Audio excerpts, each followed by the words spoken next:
qual nível precisa para fazer o TOEFL? Essa é uma pergunta muito comum e muito importante. Qual nível precisa? A gente tem que entender o seguinte: quando a gente faz o TOEFL, cada um de nós tem um objetivo de pontuação diferente. Algumas pessoas querem um B2, que é o intermediário avançado. Quem quer geralmente o B2? O pessoal da residência médica ou multiprofissional, ENARE, exigido B2, que é o intermediário avançado. Pessoal que quer comprovar a proficiência para programas de mestrado, doutorado, geralmente, dependendo do programa, eles exigem intermediário. Então, qual é a meta que você tem? Porque a meta que define qual nível você precisa para fazer a prova. Existem 2 pontos que a gente precisa usar como base: o ponto mínimo e o ponto ideal. Vamos começar pelo mínimo.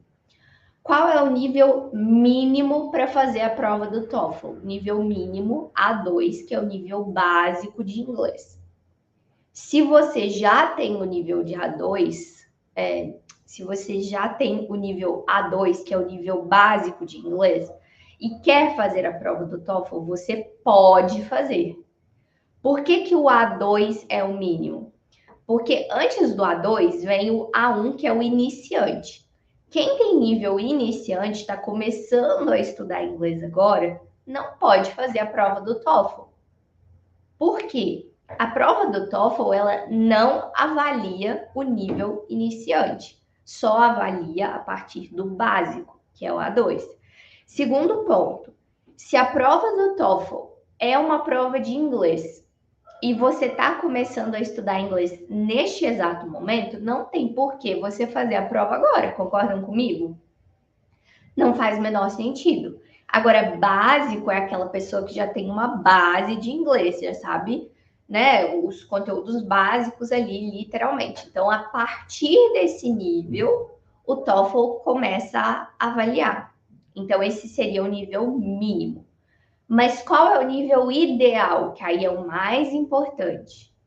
Nível ideal é que você tenha o mesmo nível de inglês da sua meta. O que isso significa? Que é algo que eu chamo de compatibilidade. O que é a compatibilidade? A minha meta é tirar um B2, que é o intermediário avançado.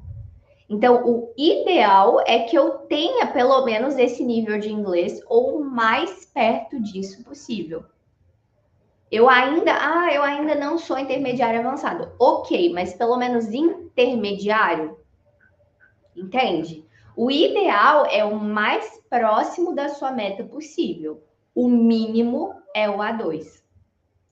Gabi, se eu sou A2, eu consigo chegar no B2? Sim. A gente tem vários exemplos de alunos. Eu fico com a Ianca na cabeça, porque a Ianca é uma das mais recentes, que ela saiu do A2, chegou no B2, foi aprovada no doutorado de sanduíche e tá no... Agora eu tô em dúvida se é Canadá ou Califórnia. Eu confundo por conta do C. Tô em dúvida se é Canadá ou Califórnia. Mas ela saiu do A2 e foi para o B2, ou seja, ela entrou no preparatório com nível básico e saiu do preparatório com intermediário avançado. Porque curso preparatório, ao contrário do que muita gente pensa, não é só estratégia de prova. Curso preparatório também tem conteúdo de inglês, os conteúdos de inglês que são cobrados na prova. Entende? Então, você consegue evoluir o seu nível de inglês ao mesmo tempo que você se prepara para a prova. Então, você vai ter essa evolução nítida durante a sua preparação. Então, no método TOEFL ITP, por exemplo, a gente tem a parte estratégica, tem a parte de estrutura da prova, mas tem também, mas não, né? E tem também o conteúdo de inglês. Então, você faz as duas coisas ao mesmo tempo, desenvolve o seu inglês e se prepara para a prova. Além disso, oi, Júlia, bom dia. Além disso, Nós temos feito 2 encontros ao vivo por mês de gramática descomplicada, que são momentos ali ao vivo para reforçar esse seu estudo do inglês. Então, é realmente um momento para trazer esse conteúdo de inglês mais básico, que às vezes você nunca estudou, ou às vezes você estudou, mas ainda tem dificuldade. Então, é dar aquele reforço, digamos assim, no estudo de inglês.